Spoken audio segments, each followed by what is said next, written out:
یعنی اسرائیلی لگتا ہے جنگ کو انجوائے کرتے ہیں، ہر دفعہ ایک نئی قسم کی حکمت عملی، اسٹریٹجی، چالاکی اس کے اندر وہ انٹروڈیوس کر دیتے ہیں۔ اب اس ساری چیز کا جو ہے، اچھا اس کا ایک پہلو سب سے پہلے نوٹ کیجئے کہ گزشتہ 50 برس کی جو تاریخ ہے، تقریباً 1980s کے بعد جب 1981 میں اسرائیل نے عراق کے اوسرک جو نیوکلیر پلانٹ اور تنصیبات تھیں اس پہ حملہ کیا تھا، اس کے بعد سے صورتحال یہ ہے کہ اسرائیل کو اس پورے خطے کے اوپر مکمل کمپلیٹ ایئر سپیریورٹی اور ڈومینیشن حاصل ہے۔ اسرائیل جب چاہے کسی بھی ملک میں، وہ عراق ہو، وہ شام ہو، وہ جارڈن ہو، وہ لیبنان ہو، اس کے اندر اسرائیلی ایئر فورس داخل ہوتی ہے، جو کرنا چاہتی ہے وہ کرتی ہے، کوئی اس کا راستہ نہیں روک سکتا، کوئی ایئر فورس اس کو چیلنج نہیں کرتی، کوئی مسل گراؤنڈ ڈیفنس سسٹم جو ہے وہ اس کے راستے میں حائل نہیں ہو سکتے۔ اور گزشتہ چند ہفتوں میں اب اسرائیل نے یہی کیپیبلٹی ایران کے حوالے سے بھی دکھائی۔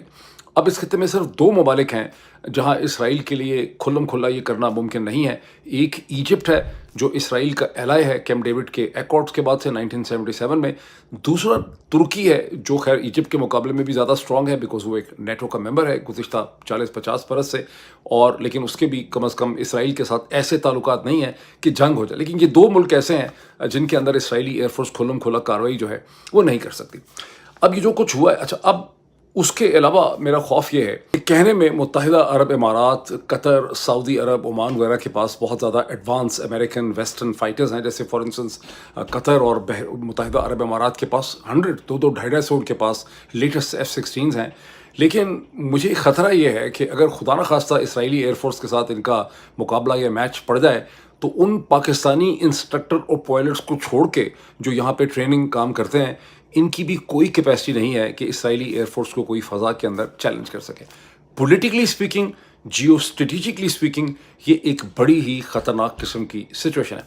اب اس پہ آ جائیں اس کانٹیکس میں کہ یہ اسرائیل نے جو حملے کیے ہیں ڈیمسکس کے اندر، اس کا بیک گراؤنڈ کیا ہے؟ اس کا بیک گراؤنڈ گزشتہ 2-3-4 دن سے دروز جو ایک کمیونٹی ہے اس کے درمیان اور ایک عرب بدوین جو ہیں سیریا کے، ان کے درمیان ایک گھمسان کی جنگ ہو رہی تھی، جس کے اوپر انٹرنیشنل ہیومینیٹیرین آرگنائزیشنز کا یہ الزام تھا کہ دروز کو مارا جا رہا ہے اور 100 سے زیادہ دروز جو ہیں وہ جاں بحق ہوئے ہیں۔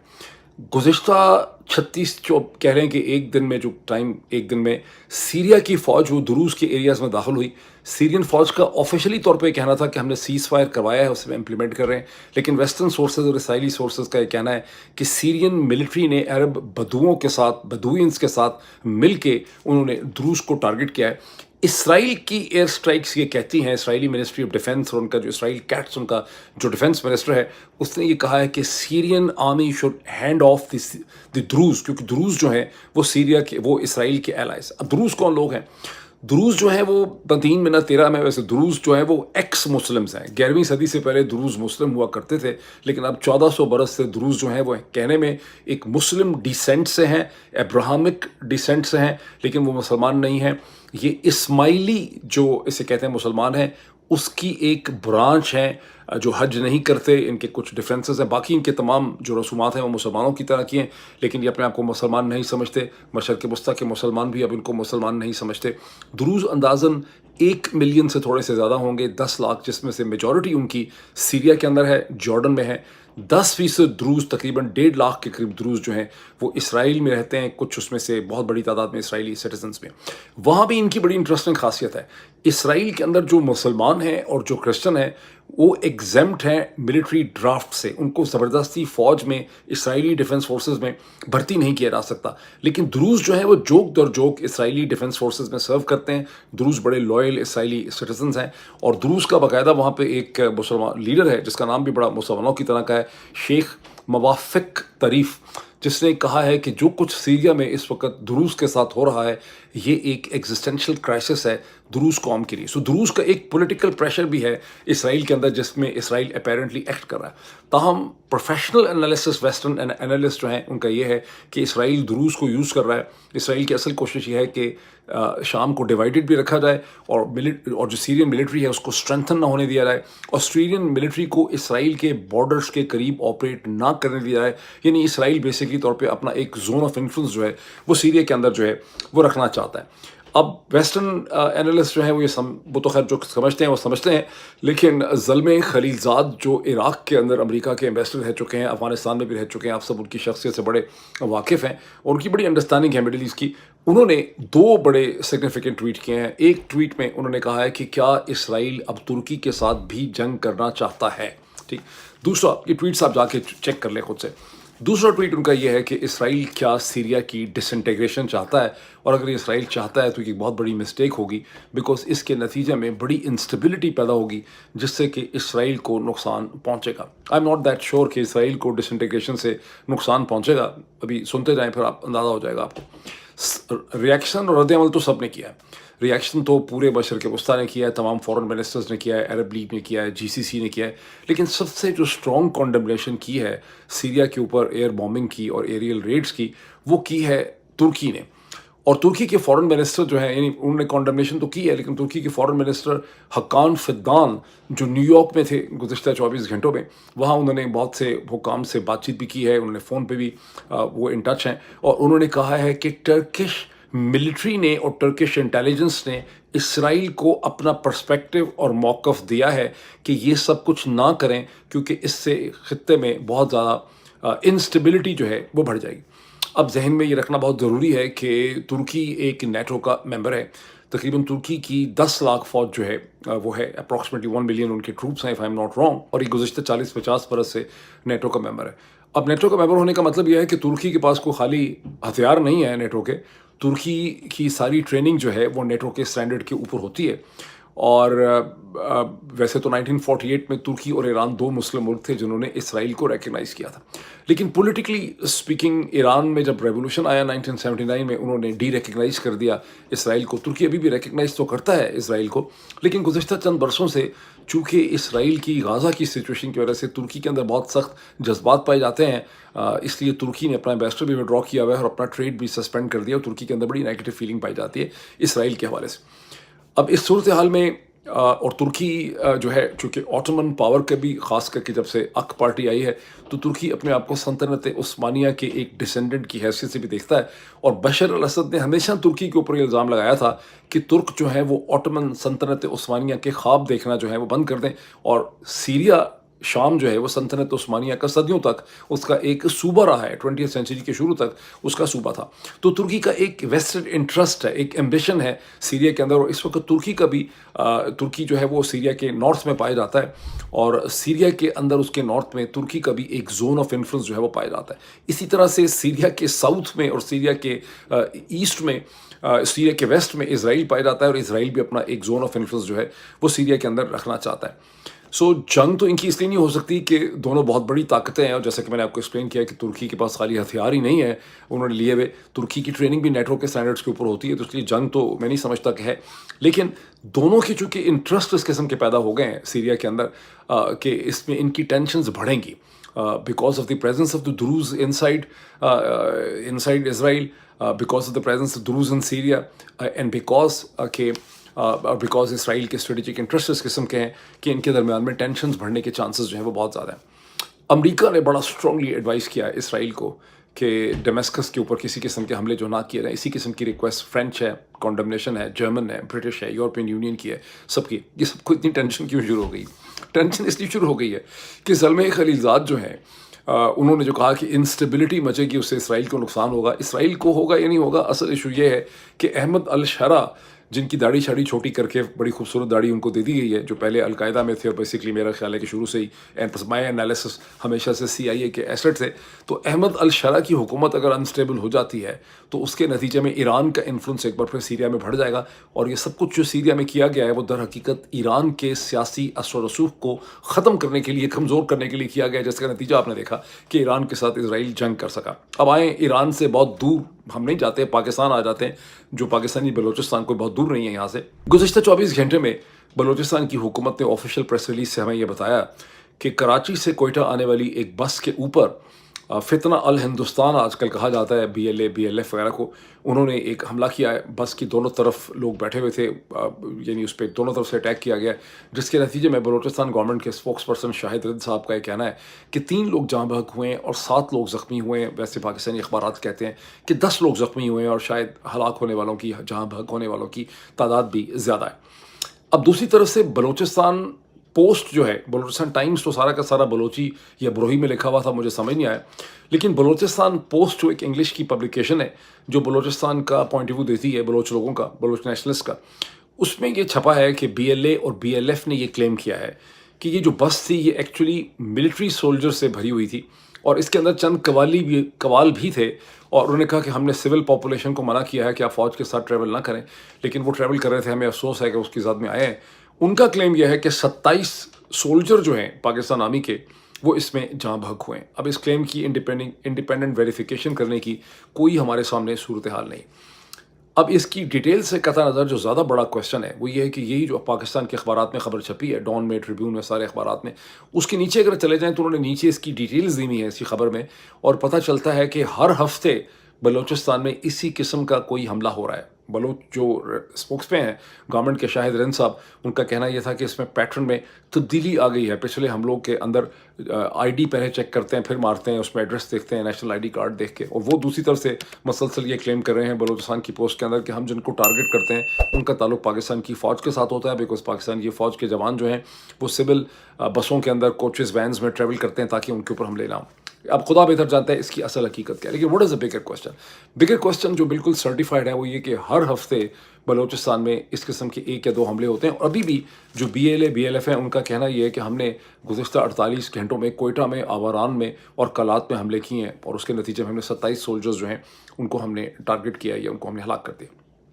اس کا حل کیا ہے؟ کوئی حل نہیں نظر آتا۔ سارے پاکستانی اخبار میں نے دیکھے ہیں، حل نام کی کوئی چیز آپ کو نظر نہیں آ رہی، اس میں صرف ڈسکرپشنز ہیں، پہلے یہ ہوا تھا، پچھلے ہفتے یہ ہوا، اس سے پچھلے ہفتے یہ ہوا، پھر یہ ہوا تھا، اپریل میں ہوا تھا، مارچ میں ہوا تھا، فروری میں ہوا تھا، ادھر ہوا تھا، ادھر ہوا تھا، اور یہی صورتحال KP کے اندر بھی ہے۔ لیکن کہیں پر آپ کو کوئی گرینڈ ویژن یا سلوشن نظر نہیں آ رہا کہ بھائی اگر بلوچستان کے اندر، KP کے اندر، ارسوائل فاٹا میں یہ صورتحال کب تک اس طرح سے رہے گی، اور اسٹیٹ کے پاس کیا کوئی کاؤنٹر میئر ہیں؟ ایک ہی ہم نے چیز نہیں دیکھی ہے کہ ان کو فتنہ الہندوستان انہوں نے کہنا شروع کر دیا۔ اب آ جائیں پاکستان کی اس ڈسٹرب ڈومیسٹک پالیٹکس کی طرف جس کا تعلق عمران خان سے ہے، پاکستان تحریک انصاف سے ہے، اور پاکستان کی بڑی سیاسی جماعت جو بھی ہے۔ اب عمران خان کا جو میسج تھا 15 جولائی کا اڈیالہ جیل میں جب ان کی فیملی سے اور لائرز وغیرہ سے ملاقات ہوئی،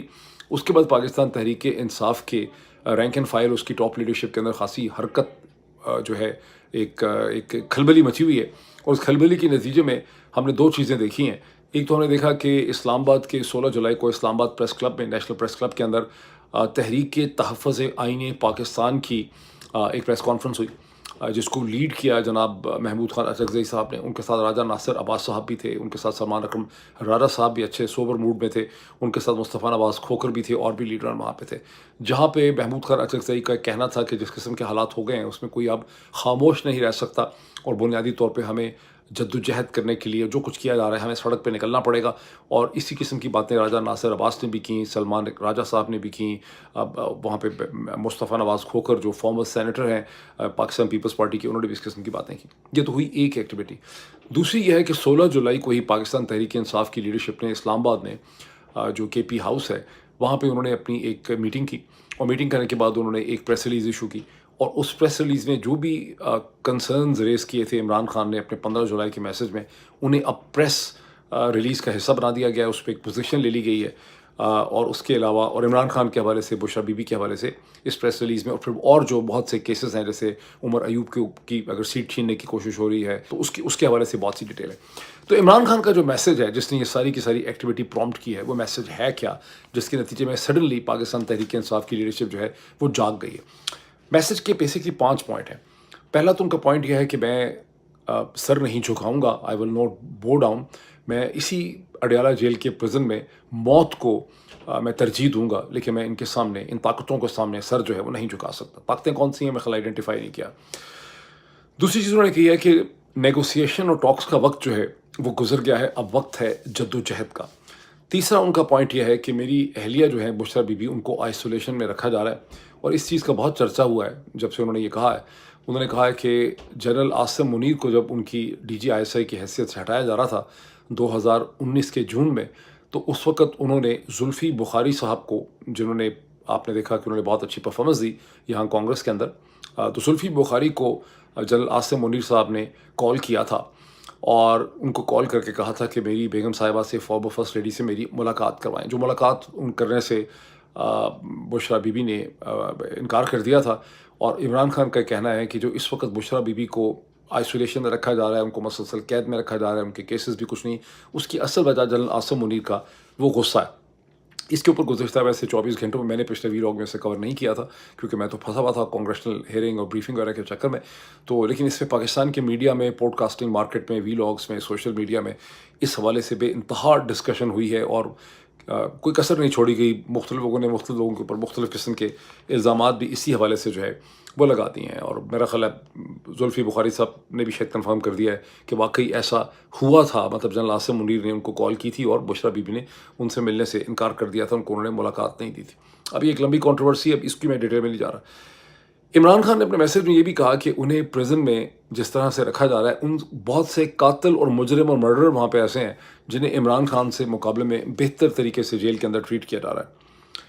اور پھر ان کا ایک بہت امپورٹنٹ میسج تھا جس کا تعلق عالیہ حمزہ سے اور سلمان اکرم راجہ کے درمیان جو میرا خیال ہے جھڑپ چل رہی ہے اور جو ایک ٹینشن ہے اس سے، جس میں انہوں نے کہا کہ پارٹی میں کسی کو بھی میڈیا کے اوپر، سوشل میڈیا، کسی بھی پلیٹ فارم، کسی بھی ڈیجیٹل چیز کے اوپر پارٹی کے اندر کی جو سیاست اور ان کے ڈفرینسز ہیں انہیں وہاں آ کے ڈسکس نہیں کرنا چاہیے۔ اس کی بڑی انہوں نے خاصا زور لگایا عمران خان صاحب نے اپنے میسج میں۔ اور میں دیکھ رہا تھا کہ ایک پریس ٹاک ہو رہی تھی شیخ وقاص کی، جو کہ سیکرٹری انفارمیشن ہے، وہاں پر بھی ان کے ساتھ بیرسٹر گوہر تھے، اور وہاں پر بھی کہا گیا کہ ان سے سوال پوچھ لیا کسی نے عالیہ حمزہ اور سلمان اکرم راجہ کے حوالے سے، تو انہوں نے کہا کہ وہ دونوں بہن بھائی ہیں، کوئی مسئلہ نہیں ہے، سب گھر کے اندر کی باتیں، وہ بہن بھائی ہیں۔ تو وہ خاموشی ہو گئی، اور میں نے دیکھا کہ سلمان اکرم راجہ صاحب بھی جو بیٹھے ہوئے تھے وہاں پر نیشنل پریس کلب میں، وہ خاصی سوبر صورتحال میں بیٹھے ہوئے۔ اب یہ تو میں نے آپ کو بتایا کہ پاکستان تحریک انصاف میں جو ہلچل ہے وہ کیا ہے سارا۔ اب تک کے سمٹمز کیا ہیں 5 اگست کے حوالے سے؟ ایک تو بہت بڑی کنفیوژن خود مچائی پاکستان تحریک انصاف نے، جب 3-4-5 دن پہلے علی امین گنڈا پور نے پریس کانفرنس کرتے ہوئے، جس کی وجہ سے پھر عالیہ حمزہ کے ساتھ جھگڑا بھی شروع ہو گیا، انہوں نے 90 دن کی ڈیڈ لائن کا ذکر کر دیا۔ اس کے بعد سے کنفیوژن خاصی پائی جاتی ہے۔ تاہم گزشتہ 24-48 گھنٹوں میں آپ چھوٹے ویڈیو کلپس دیکھ سکتے ہیں، کہیں کراچی کے، کہیں لاہور کے، کہیں پنجاب کے کسی شہر کے، کہ مختلف جگہوں پہ پاکستان تحریک انصاف کے ورکرز اکٹھے ہو رہے ہیں، جھنڈے کیری کیے ہوئے ہیں، ایک ایکٹیویٹی آپ کو نظر آ رہی ہے۔ اب یہ ایکٹیویٹی کس کلائمیکس کی طرف جائے گی، کیا اس کا کریسینڈو ہوگا 5 اگست تک، ہم کہہ نہیں سکتے۔ ہر سیاسی جماعت جب ایک موبلائزیشن کرتی ہے، اور پاکستان تحریک انصاف تو مارچ 2022 سے مسلسل موبلائزیشن کر رہی ہے۔ موبلائزیشن کرنے کا مقصد اس کا یہ ہوتا ہے کہ جس ریئل پاورز کے ساتھ ان کا میچ پڑا ہوتا ہے، ان کو وہ سیاسی جماعت امپریس اپون کرنا چاہتی ہے کہ آپ ہمیں اگنور نہ کریں، آپ ہمارے ساتھ نیگوشیٹ کریں، ہم سے ڈیل کریں، ٹیک اس سیریسلی۔ یہ مقصد ہوتا ہے تمام پولیٹیکل موبلائزیشن کا۔ پولیٹیکل موبلائزیشن کوئی جنگ نہیں ہوتی۔ بدقسمتی سے پاکستان کے GHQ نے، پاکستان کی سب سے بڑی سیاسی جماعت کی جو ایفرٹس اینڈ اٹیمپٹس ہیں پولیٹیکل موبلائزیشن کی، ان کو ایک جنگ اور بغاوت کے طور پہ انہوں نے ٹریٹ کیا ہے۔